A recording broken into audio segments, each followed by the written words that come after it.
மூன்றாவதாக மீகா 7:2-13 பார்க்கிறோம். தடைகளை தகர்த்து நம்மை நடத்துகிற தேவன். என்னங்க? தடைகளை தகர்த்து, தடைகளை நீக்கி நம்மை நடத்துகிற தேவன். ஒருவேளை உங்க வாழ்க்கையில அநேகம் காரியங்கள் தடைபட்டு இருக்கிறதா? பல நாட்கள் திருமணத்திற்காக, பிள்ளைகளின் திருமணத்துக்காக ஒருவேளை ஜெபித்துக் கொண்டிருக்கலாம். பல மாதங்கள், பல வருஷங்கள் ஒரு பிள்ளை கிடைக்காதா என்று சொல்லி நீங்கள் ஜெபித்துக் கொண்டிருக்கலாம். ஒருவேளை கற்பத்திலே தடை காணப்படுகிறதா? ஒருவேளை திருமணத்திலே தடைகள் காணப்படுகிறதா? நல்லா படித்திருக்கிறேன், இன்னும் எனக்கு என் படிப்புக்கு ஏற்ற வேலை கிடைக்கவில்லை என்று தடை காணப்படுகிறதா? நான் வெளி தேசத்திற்கு செல்ல வேண்டும் அப்படின்னு சொல்லி நீங்க பல வருஷங்கள் காத்திருக்கிறீங்களா? இன்னைக்கு ஆண்டவர் உங்களுக்கு சொல்லுகிற நல்ல செய்தி, உங்கள் தடைகளை நான் நீக்குவேன். ஆமென்.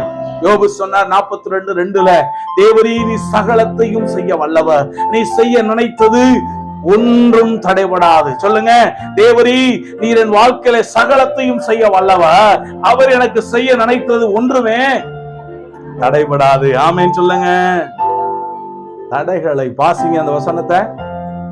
தடைகளை நீக்கி போடுகிறவர், தடைகளை நீக்கி போடுறவர். எம்மாவூர் சீஷர்களோடு கூட நடந்து போனது போல தடைகளை நீக்கி போடுகிறவர். அன்றைக்கு செங்கடலின் நடுவிலே இஸ்ரவேல் ஜனங்களோடு கூட நடந்தது போலவே நம்மோடு கூட நம்முடைய வாழ்க்கை என்கிற பயணத்திலே அவர் நடந்து வருகிறார். நாம் தனியே நடக்க விடப்படவில்லை.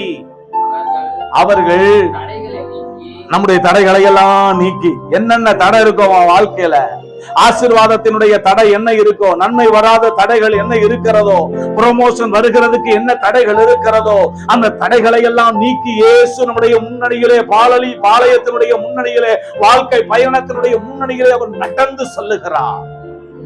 தடைகளை உடைச்செறிவாரு. எரிகோ தடைகளை உடைச்சு எரிவாரு. யோர்தானின் தடைகளை உடைச்சு எரிவாரு. செங்கடலுடைய தடைகளை உடைத்தெறிவாரு. பார்வோனின் தடைகளை உடைத்து எரிவாரு. கோலியாத்தின் தடைகளை உடைத்து எரிவாரு. எல்லா தடைகளும் நீக்கப்படும். ஆமென் சொல்லுங்க. என்ன தடவம் வாழ்க்கையில? தடையை கண்டு பயப்படாத, தடைகளை நீக்கி போடுறது நம்ம முன்னாடி போறாரு. வாசிப்ப, எனக்கு குறித்திருக்கிறதை அவர் நிறைவேற்றுவார். என்னங்க? எனக்கு குறித்திருக்கிறதை அவர் நிறைவேற்றுவார்.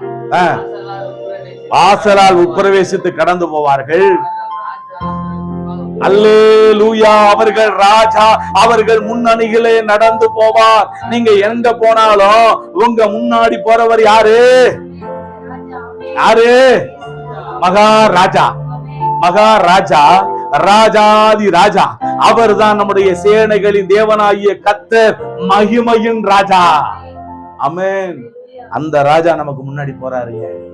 இயேசு ராஜா முன்னே செல்கிறார். ஓசன்னா கீதம் பாடுவோ, வேகம் சென்றிடுவோ.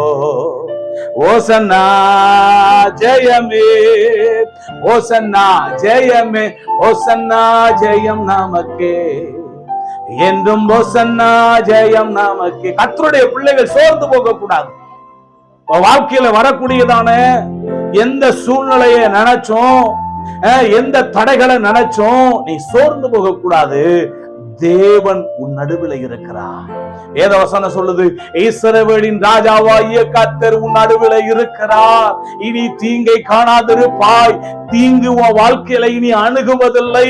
சேனைகளின் தேவனாகிய கர்த்தரை நம்பி இருக்கிற உன்னுடைய வாழ்க்கையில வெளிச்சம் உதித்தது. சேனைகளின் தேவனாகிய கர்த்தருடைய வாழ்க்கையினுடைய அந்தகாரத்தை மாற்றி உன்னுடைய வாழ்க்கையில அற்புதங்களை செய்ய இன்றைக்கும் அவர் உயிரோடு கூட இருக்கிறார். அவரை நம்புங்கள், அவரை நம்பி இருங்கள், நீங்கள் வாழ்ந்து சுகமாயிருப்பீர்கள்.